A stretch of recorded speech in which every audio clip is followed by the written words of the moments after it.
The Indian Army and Jammu and Kashmir Police on 30th September killed 2 militants as they foiled an infiltration bid along the line of control in Kupwara. As per details, the infiltration attempt took place in the Kumkadi area of the Machhil sector in the North Kashmir district, and the encounter is still underway. Based on an intelligence input provided by Kupwara police in a joint operation carried by army and police in Kumkadi area of Machhil sector, 2 infiltrating terrorists have been killed so far. Kupwara police said in a post on X.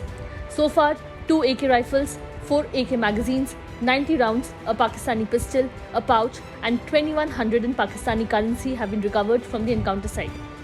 This comes weeks after an encounter broke out in Anantnag. On 13 September 2023, a confrontation erupted between Indian security forces and militants in the Anantnag district of Jammu and Kashmir, India.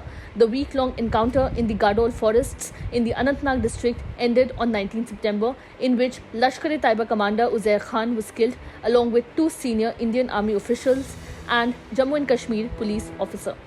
After losing 4 security forces personnel on the first day, Indian security forces were finally able to clear the militant hideout on the 7th day of the operation, as the dense jungles and rough terrain in the area provided cover to the militants.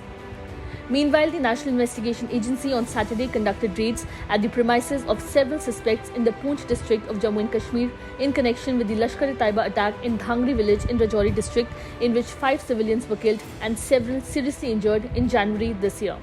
The NIA said raids were conducted today at 5 locations across Gursai village of Mendhar Tehsil of Poonch district. NIA teams made extensive searches at the locations, the residential premises of overground workers linked with LET, a proscribed terrorist outfit. Several digital devices and documents containing incriminating data and content have been seized and are being scrutinized for unraveling the conspiracy. Subscribe to One India channel and never miss an update.